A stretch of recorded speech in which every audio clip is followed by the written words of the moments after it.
माझ्या नवीन एका ब्लॉगमध्ये आपलं मनापासून स्वागत करते। तुम्हाला आजचा दिवस सुखाचा, आनंदी आणि आरोग्यदायी जाओ।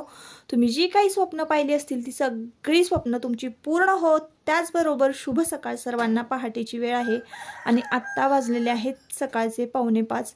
4:45 वाजता ताईंनो मी उठलेली आहे। आजचा वार आहे रविवार। तर आजचा ब्लॉग ना तुम्हाला छोटे मोठे कामांविषयीच असणार आहे। आणि त्याचबरोबर दादाना आपले मुंबईला काही कामानिमित्त गेले होते, तर ते दादर मार्केटला गेले होते आणि रात्री बसले होते।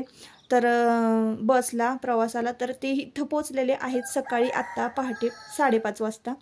तर आल्यानंतर ना त्यांनी बरीचशी दादर मार्केटला शॉपिंग केलेली आहे। तर बघा आत्ताच 4:45 वाजलेले आहेत, 5 वाजलेले आहेत आणि सकाळी सकाळी आमचं काय चाललेलं आहे। तर मी झोपेतनं उठले नुकतेच बघा। तर हे बघा इथे काळी साडी आणलेली आहे। आता संक्रांत जवळ आलेली आहे, त्यामुळे काळी साडी घेऊन आले होते माझ्यासाठी। वाव, छान एकदम एक नंबर आहे ब्लाउज। तर मी त्यांना एक मरून कलरचा ब्लाउज आणायला सांगितला होता। तर बऱ्याचशा साड्यांवर माझ्या मॅच होतो।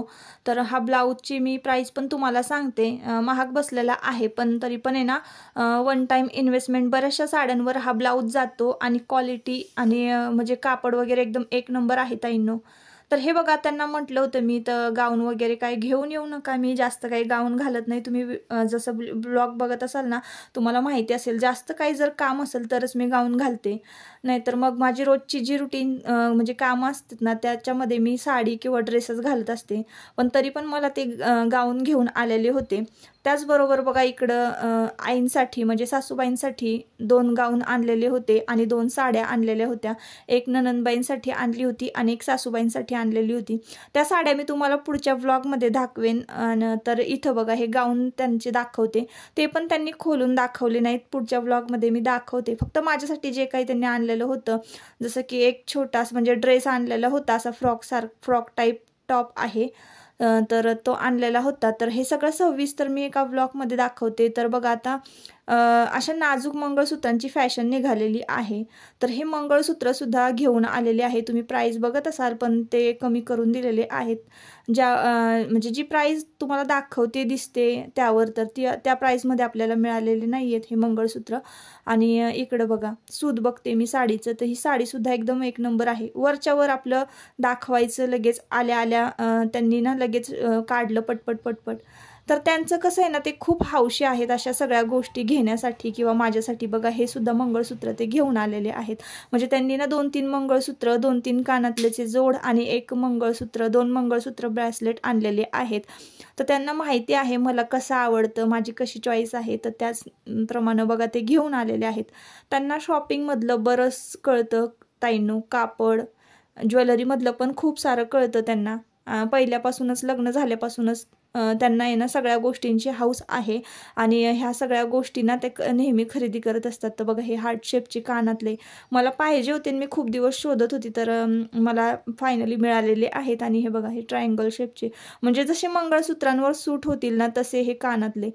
तर हा सगळा व्याप आहे ना, ते आल्या आल्या मला हे सगळं काढून दाखवलं होतं त्यांनी। म्हणजे सकाळचे बघा आत्ता पहाटेचे 4:45 वाजलेले आहेत, 5 वाजलेले आहेत आणि हा आमचा सगळा व्याप चाललेला आहे। तर बघा ताईंनो थोडा वेळ ना जरा आराम केला त्यांनी, नाश्ता वगैरे केला, सकाळी आंघोळ वगैरे झाली, नेहमीप्रमाणे जी काही रुटीनची कामं असतात म्हणजे क्लिनिंगची आणि नाश्ता हे पाणी हे सगळं झालेलं आहे। आता बघा वाजलेले आहेत 8:45 आणि झाडांना इकडे मी खत घालायला आलेली आहे।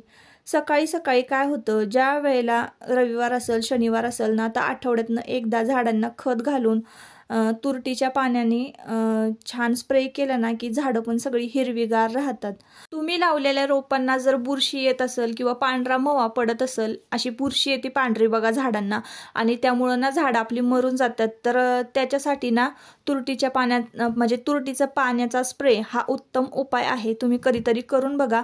तर मुळांशी सुद्धा आपल्याला तुरटीचं पाणी घालायचं आहे आणि पानांवर सुद्धा तुरटीचं पाणी स्प्रे करायचं आहे। याने आपण लावलेले जे काही फुलं झाडं आहेत तर त्यावर अजिबात कुठल्याही प्रकारचा रोग येत नाही, पांढरा मवा हे असं अजिबात पडत नाही आणि झाडं एकदम टवटवीत आणि तरतरीत राहतात।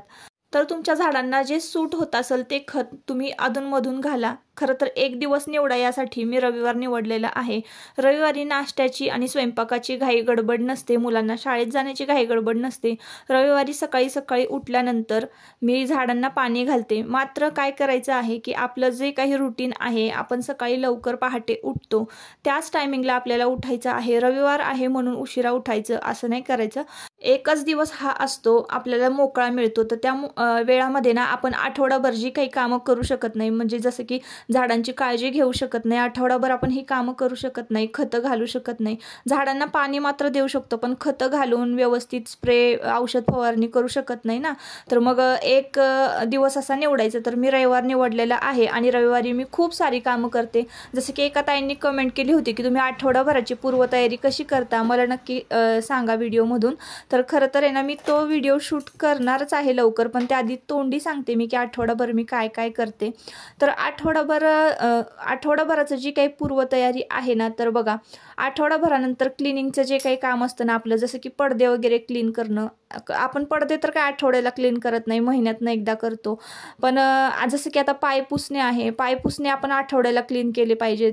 घरातल्या सगळ्या मंडळींचे व्यक्तींचे जे काही टॉवेल आहेत ते सगळे आपण आठवड्याला क्लीन करतो, ते धुतलेच पाहिजेत. त्यानंतर खिडक्या झाडणं वगैरे साफसफाई हे तर आपली वरच्या वर होतच असते. आता प्रत्येकाच्या कामांचं रुटीन किंवा कामं जी आहेत ती वेगवेगळी आहेत, तर मी माझं तुमच्याबरोबर शेअर केलं.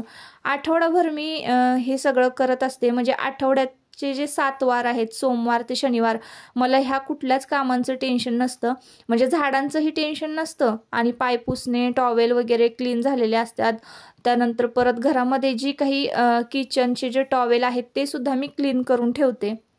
त्यानंतर डबे जे काही खाली आहेत, म्हणजे जसं की साखर भरायची असेल, चहा पावडर वगैरे जे डबे रिकामे झाले आहेत तेला मिठाचे, ते व्यवस्थित घासून पुसून भरून ठेवते. म्हणजे मग काय होतं की मला आठवडाभर ह्या गोष्टींची म्हणजे चिंता लागत नाही आणि ऐन वेळेला जेव्हा आपल्याला घाई गडबड असेल तेव्हा आपली चिडचिडसुद्धा होत नाही. तर अशा पद्धतीचं माझं रुटीन असतं. तर ते मी अगदी सविस्तर व्हिडिओमधून मांडण्याचा प्रयत्न करणार आहे. पुढे मी तो सुद्धा व्हिडिओ शेअर करेन तुमच्याबरोबर. तर बघा हा जो स्प्रे आहे ना, तर तो स्प्रे मी फ्लिपकार्टवरून घेतलेला आहे, ही स्प्रे बॉटल. तर त्याला ना असं 1 2 3 वेळा असं हे करायचं, पंप मारायचा, म्हणजे हवा भरली जाते त्यामध्ये आणि मग ॲटोमॅटिक त्यातून पाणी जे आहे, तर हे तुरटीचं पाणी आहे ते स्प्रे होतं. तर ते सगळं बघा मी तुळशीवर याच्यावर मारून घेतलेलं आहे. सगळ्या झाडांवर मी तुरटीचं पाणी मारलेलं आहे. तर बघा आता ताईंनो, शेजारीच एक मुलगा राहतो, तर त्याच्या आईनं सांगितलं होतं की तुमच्याकडे जर तुमच्या मुलांचे कपडे असतील तर माझ्या मुलाला द्या.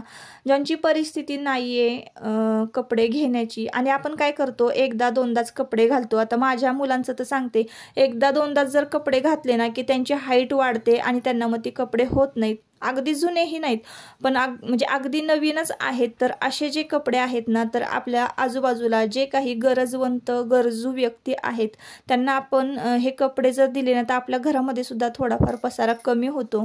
आणि खरंच जे कपडे घालण्यायोग्य आहे असेच कपडे आपण लोकांना, गरजू व्यक्तींना द्यायचे आहे. नाही तर उगाचच फाटकं तुटकं देणं काही अर्थ नाही. तर काही टी शर्ट जर समजा होल वगैरे पडलेले असतील, फाटलेले असतील, तर सरळ मी ते टी शर्ट जे आहे मुलांचे, तर ते खिडक्या वगैरे गॅलरी पुसायला करत असते. तर 2 नवीन टी शर्ट होते, ते बघून त्या मुलाला इतका आनंद झाला होता ना, कपडे घेतले आणि पळतच सुटला. इतकं भारी वाटत होतं त्याला आणि मला पण इतकं भारी वाटलं ना. तर असं आता कधी काय होतं माहिती का, आपण प्रत्येक वेळेसच प्रत्येक व्यक्ती नवीन कपडे घेऊ शकत नाही.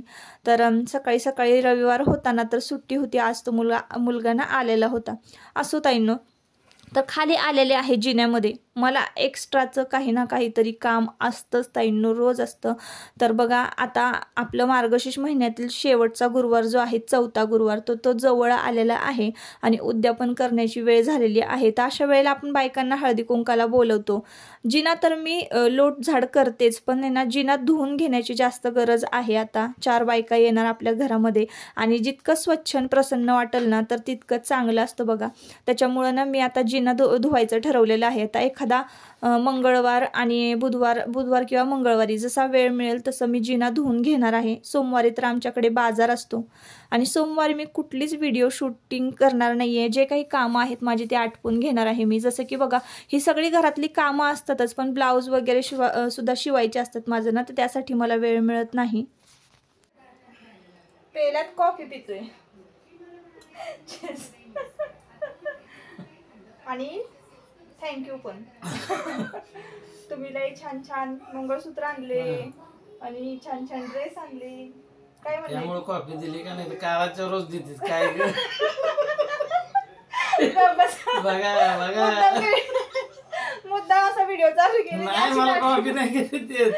मी मुंबईला गेलेलो आणायच्या आधी मला म्हणती किती तुम्ही ती ताईश करा आल्यानंतर तुम्हाला काळाच्याच पैसे आणि आज कॉफी मिळती का तर गळ्यातलं. पण लय भारी चॉईस आहे तुमची खरंच. आता ह्यांना आवडलंय का नाही सगळ्यांना आवडलं का नक्की कमेंट करून सांगा. फोन आला बघा 100%. हा बोला ना. बटन बंद. हा बोला की. चार्जिंग हा बोला की जुए भाई. हा पेन दे का पेन. एक मिनिट. काही व्हिडिओ क्लिप मी सकाळी शूट केलेल्या आहेत रविवारी सकाळी. आणि ही जी व्हिडिओ क्लिप आहे चहाची तर आम्ही दोघं कॉफी पीत बसलो होतो. संध्याकाळची व्हिडिओ क्लिप आहे ही. आणि चला म्हटलं आता बघा एवढं सगळं आपल्यासाठी आणलेलं आहे तर थँक्यू सुद्धा म्हणूया. त्यांना काम आलं त्यांचं त्यांनी चहा पिऊन त्यांचं काम म्हणजे ऑर्डर जी काय आहे ती लिहून घेतलेली आहे. तर आपल्याला ना बऱ्याचदा प्रश्न सुद्धा येतात की दादा काय नोकरी करतात किंवा काय काम करतात. तर बऱ्याच वेळा मी तुम्हाला सांगितलेलं आहे की Cold9 प्रोडक्ट जे आहे त्याचं मार्केटिंग आणि त्याचं सगळं सप्लाय करणं आपल्याकडं आहे. हे काम दादा करतात. तर बघा संध्याकाळची वेळ झालेली होती. चहा पाणी झाला. घर वगैरे सगळं आवरून झालेलं होतं. घर संपूर्ण पाहिलं असेल तुम्ही चकाचक होतं. संध्याकाळी देवाला दिवा लागला की आमच्याकडे बघा अंगणामध्ये तुळस आहे. लगेचच तुळशीला सुद्धा दिवा लागतो. आणि अंगणातलं बघा वातावरण हे असं असतं संध्याकाळचं. तर अंगणामध्ये ना सरकारी खांब आहे लाईटीचा तुम्ही पाहत असाल तर त्याच्या भरपूर प्रकाश पडतो त्याचा. आणि असं काहीसं आपल्या अंगणामधलं जे दृश्य आहे ते दिसतं. खूप छान वाटतं मला तर हे वातावरण बघायला. निवांत बसावं असं वाटतं अंगणामध्ये. तर घरात बघा दिवा लागलेला आहे. आणि हा एक दिवा आहे ना मी तुम्हाला दाखवते. तर सकाळी ना देवपूजा सकाळची देवपूजा दाखवायची राहिली होती माझी. तर ती सुद्धा मी तुम्हाला दाखवते. आणि समई खरेदी केलेली आहे. त्याचबरोबर बघा इकडे हा कुबेर दिवा आहे तर तो सुद्धा खरेदी केलेला आहे. एखाद्या ब्लॉगमध्ये अगदी जवळून व्यवस्थित तुम्हाला मी डिझाईन दाखवते. आणि पितळची आणि तांब्याची भांडी सुद्धा मी खरेदी केलेली आहे तर ते सुद्धा एखाद्या ब्लॉगमध्ये शेअर करते. तर आजचा ब्लॉग खूप गडबडीचा होता. अगदी गडबडीत एडिटिंग केलेलं होतं आणि व्हॉइस ओव्हर सुद्धा खूप गडबडीत केलेलं आहे. शब्द काही जर चुकले असतील तर माफ करा. आणि व्हिडिओ जर आवडला असेल तर नक्की आपल्या चॅनलला सबस्क्राईब करा आणि व्हिडिओला एक लाईक करा. काही प्रश्न असतील तर नक्की विचारा. पुढच्या व्हिडिओमध्ये भेटूयात लवकर. तोपर्यंत स्वतःची काळजी घ्या आणि मस्त राहा. Bye bye.